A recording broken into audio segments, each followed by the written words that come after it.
Welcome. This is the third video of physics for class 9 to be released on 20th April. इस video में हम लोग equation of motion को पढ़ेंगे।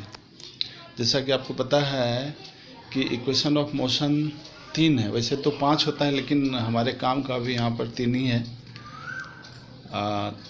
ये इक्वेशन है v बराबर u प्लस ए टी, दूसरा है s बराबर u t plus half a t square, तीसरा है v स्क्वायर बराबर यू स्क्वायर प्लस 2as।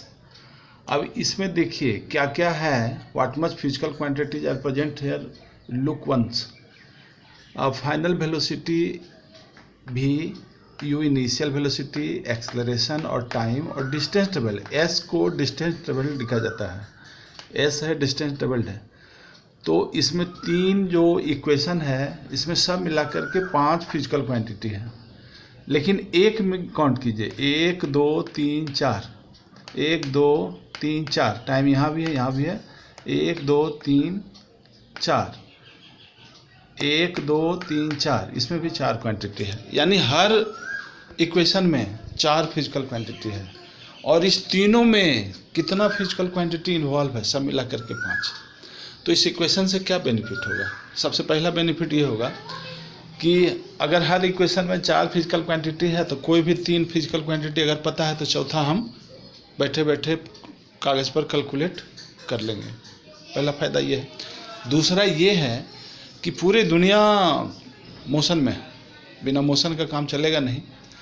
तो ये जो है, अगर कोई ऑब्जेक्ट मोशन में है तो वहाँ स्पीड होगा, इनिशियल स्पीड होगा, फाइनल वेलोसिटी होगा, एक्सेलरेशन होगा, टाइम तो पास होना ही होना है, कुछ डिस्टेंस ट्रेवलिंग होगा। ये सभी चीज़ें आपस में ऑटोमेटिकली जुड़ जाती है जाकर के।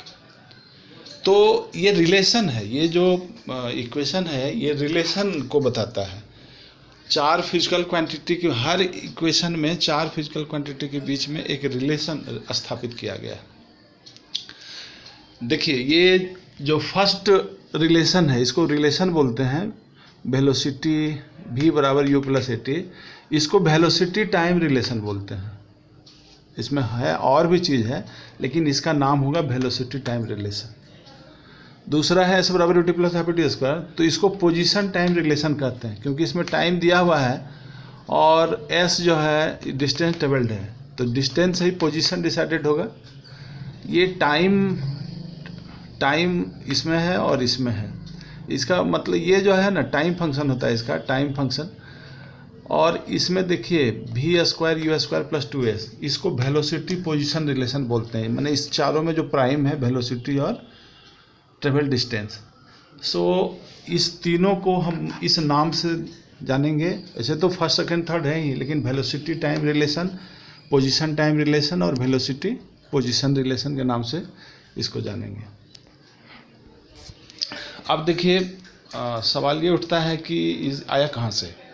इसका एडवांटेज तो बहुत है और ख़ास करके विद्यार्थियों के लिए एडवांटेज है कि दुनिया भर का न्यूमेरिकल इससे बनेगा, एग्ज़ाम में आएगा, उसको लिखना पड़ेगा वहाँ पर। ये आया कहाँ से?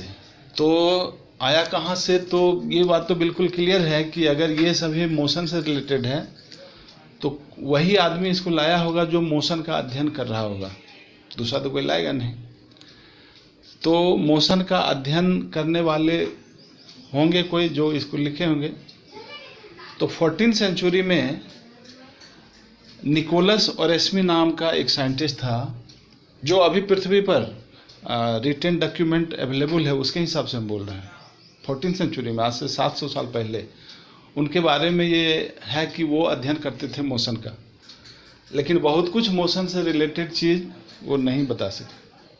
उसके बाद 14वीं सेंचुरी से लेकर के 16वीं सेंचुरी तक कुछ मैथमेटिशियन, कुछ साइंटिस्ट, कोई ज़रूरी नहीं कि कोई अगर मैथमेटिशियन है तो उसे साइंस नहीं पढ़ सकता या रिसर्च नहीं कर सकता, उसमें कोई भी कर सकता है।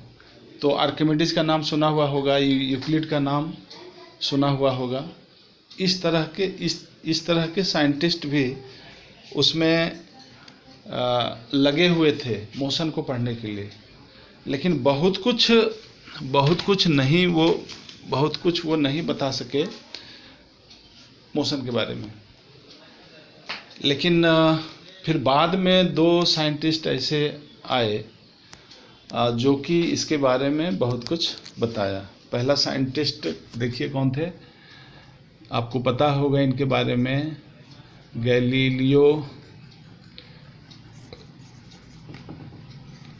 गैलीलेई, और दूसरा न्यूटन साहब।